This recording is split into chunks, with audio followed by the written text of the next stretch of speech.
We've already talked about the portrait in terms of planes, kind of the large planes of the skull. And what I want to focus on with this series is the features, because hopefully you've started to lay out your drawing, or you'll be doing that this week, and wanting to kind of understand a little bit more of the smaller planes and around the features, the eyes, nose, mouth in particular, and a little bit about the ears. So I'm going to start with the nose in this first tutorial, and then there'll be the mouth and the eyes will follow. So let's start with just orientation of these forms. So if I kind of begin with just where things are going to be. And here we've got just kind of a layout. And what you're going to notice is that, of course, the eyes should be about midway between the top and bottom of your portrait. And that's going to be true in front view and also in three-quarter view. The nose should be about, the bottom of the nose should be about halfway between the eyes and the bottom of the chin, and the mouth, the center of the mouth should be about midway between the bottom of the nose and the bottom of the chin. So the way they're laid out here, you can see their relationship to each other vertically, but we can also notice something as a good starting point for proportion, and that is that the width of the base of your nose is approximately lines up with the corners of your eyes. And if you find your pupils or the iris and you look straight down, that should line up with the corners of your mouth, more or less. And your mouth is going to have a kind of, at rest, a little bit of this kind of trapezoidal shape, like that. So it rises slightly in the middle. Again, that's going to be sort of the middle of your mouth. And if we kind of pencil in the rest of it, we have the jawline coming up. Remember our skull. And the ears are going to be located between the eyes and the bottom of the nose. So your ears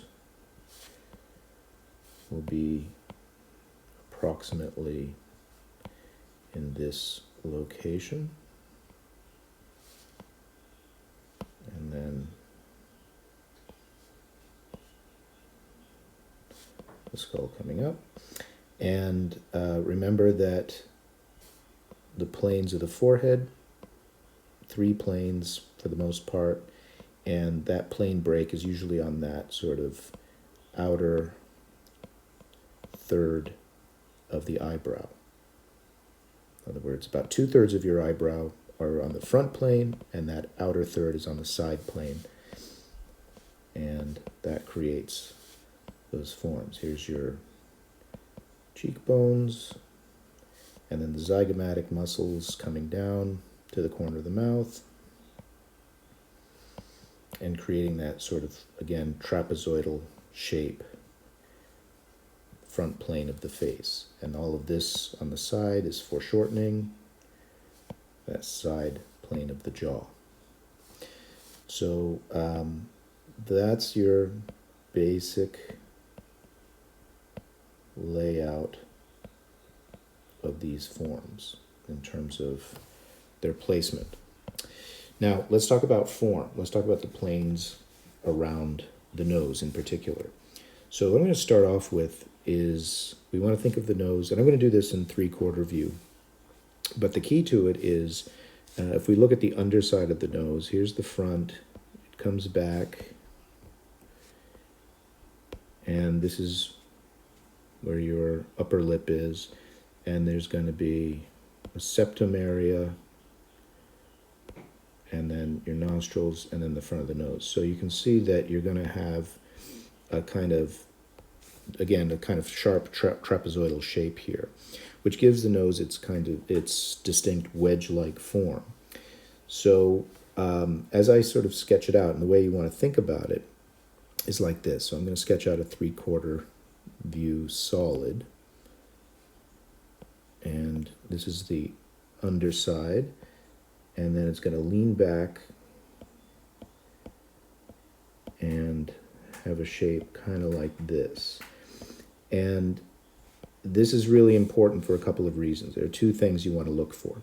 One is how important the underside or the underplane of the nose is. This is your septum area, and this is the area that creates the distance between the tip of the nose and the maxillary bone area or the upper mouth area. So you want that nose to feel like it's jutting out. It's quite a large form, and it needs to feel that. It's one of the things that I think most people get wrong in doing portraits is the nose not feeling like it's projecting out enough, and that comes from these planes, 1, 2, and then this often hidden plane on the other side.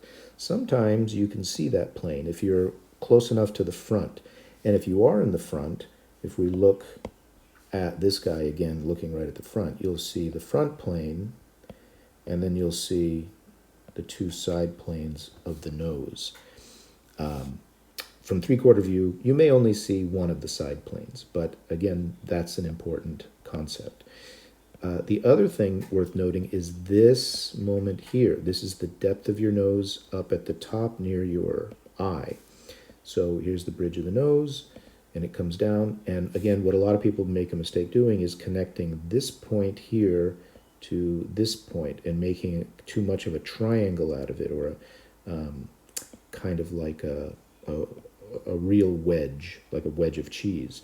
And what you want is this depth. You want depth up here, and that's going to set your eyes back behind your eye, and that's really important. This is your eye socket area up here. Where is, in all of this, your nasal bone? So that's going to be right about where I marked that line. Your nasal bone is somewhere up here, and if I were to draw that out, remember when we were drawing the skull, it would be something like this shape. And what that's going to do is create a little bump there. And then you get the end of the nose, which can be drawn. Sometimes it's a little bit of a sphere. And then we have the underside of the nose, and there is the nostril.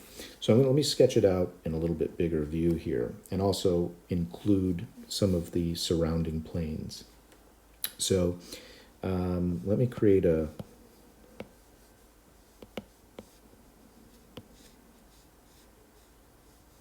jawline and a center line.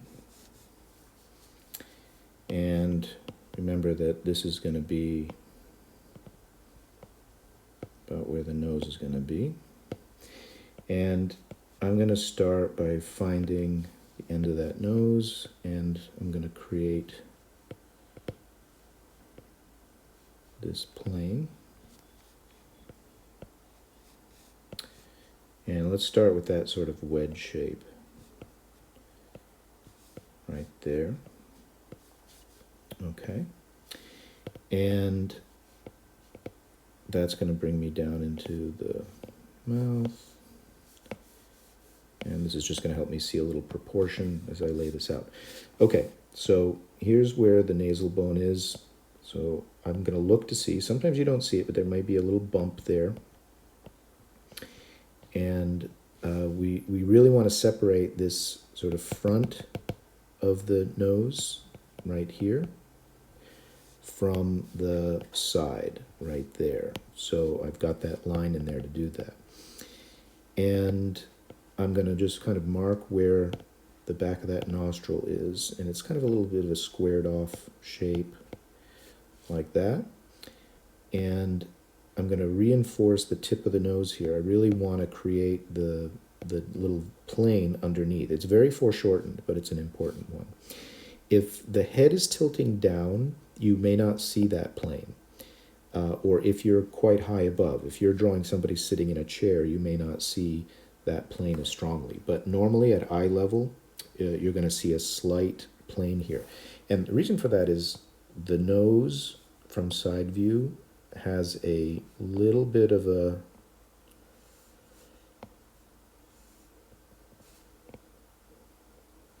tilt back, as you can see. So it's not straight across, it has a little bit of a tilt back. Everybody's a little different, so again, that could be something that changes from person to person. That's quite possible. Like somebody can have a nose that's kind of, the tip of the nose is turned down slightly, but for the most part, at eye level, you're going to see a slight plane there. So getting back to the nose that I'm drawing here, so I'm just kind of shaping it, and what's going to happen here is we're going to have a shape kind of like this. We don't always see this strongly, but we get a kind of movement from the nasal bone down and kind of inserting into the end of the nose like this. Again, your mileage may vary. You're going to see slightly different things, but that's kind of what's going on there. This shape is curving like that, and then we're coming down to that plane. Now, what I want to do here is I want to get to the underside, and what it is the septum plane. And the septum plane is going to be, you can think of it, like if we look up here, we can look at a, think of it as a kind of a book, like that. So if you took the cover off of a book, and here we've got the binding, and here's the cover, and here's the other cover. And this side, we can't see the underside of it. We're seeing sort of, it's hidden, it's going to be hidden. But the binding is, the book binding is sort of this septum area right there. And then this plane going up is the plane that holds the nostril on the right side, and then this plane is the nostril on the left side. So I have this coming under, I'm coming back down to this thing here. So we're going to come under, we're going to have the septum plane, and then we're going to have that coming up in, and your nostril fits into that little space there. And the wing of the nostril out here is a little bit below that. So we're going to see that septum kind of go inside slightly. We don't want to make a closed circle for the nostril. So what we want, because it's kind of a more of a spiral thing that's going like that. It's not going to be a closed shape. And on the other side, you may just see a little bit of it like that, as that nostril comes around that way. That's not so good. Okay. And this shape is, again, kind of like a, right here, you want to think of it curving in like a donut or a bagel, kind of curving in like that.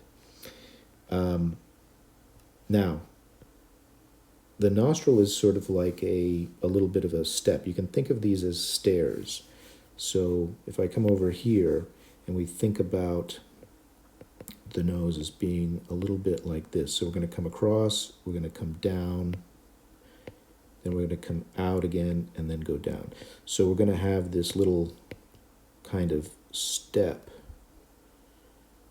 that we create of the nostril, kind of like this little box that sits to the side. So coming back to our example here, we're going to come around, we're going to come down this plane slightly, and then we're going to level off, and then there's going to be another plane change there. So we get the steps where we come across, down, over, down, and that creates that little wing of the nostril.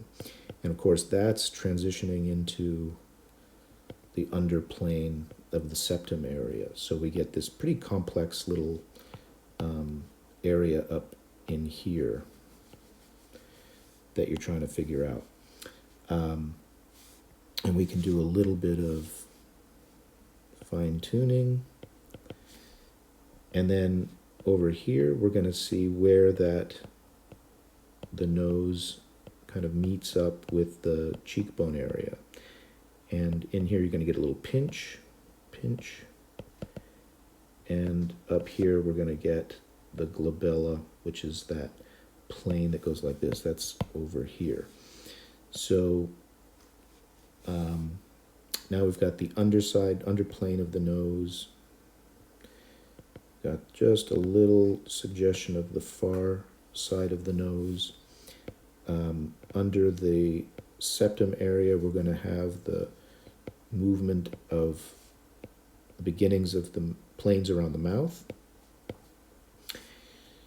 And we've got this nasal labial fold, which is going to come down like that. Again, might be more or less prominent depending on the subject.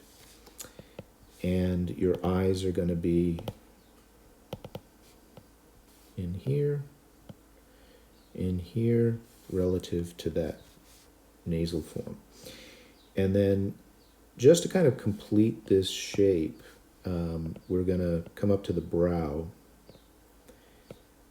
and again create those three planes. And on this side, it's much more curved. We're going to talk about that more when we talk about the eyes, but just to kind of work out these planes around here. So glabella, the line is moving this way, and then it hits here, and it kind of moves that way. And then we come up to the brow, and we're going back that way. Okay, and then the planes around the nose, we're going to come away from here. We're going to come down here. Then we're going to level off. We're around the cheekbone area. There's the plane underneath the cheekbone. There's your eye. We're going to have the roundness of the eye. And then level off. There's the shelf of your cheekbone. Boom. And then down, zygomatic. And we're going to have that big sort of triangular plane under here. And that's going to lead us down to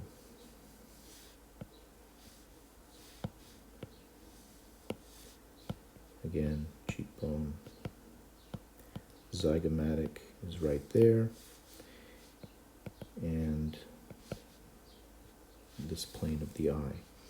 So you can see how the nose really needs to kind of come away from these planes of the cheekbone. It needs to sit there like a large form. Now, variations on this. Take a look at yourself. You may have not very deep set eyes. So if you don't have deep set eyes, then this area right here is not going to be as deep. If you may have a broad base of your nose. So if so, then you can change the proportions so that the base of your nose is more broad.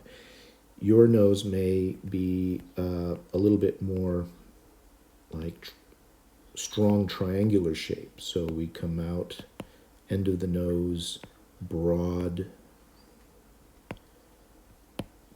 end of the nose up, very shallow set features up here. So it's a little bit more like, I don't know what it would be like maybe more like a pear shape or something like that, rather than a really strong wedge shape. So that's something that you could look for in your particular situation. But that's something that I've noticed in drawing with students, is that obviously this area up here changes pretty dramatically from person to person. But that's the basics. And that should, along with the study sheets, should get you pretty far along with dealing with the nose.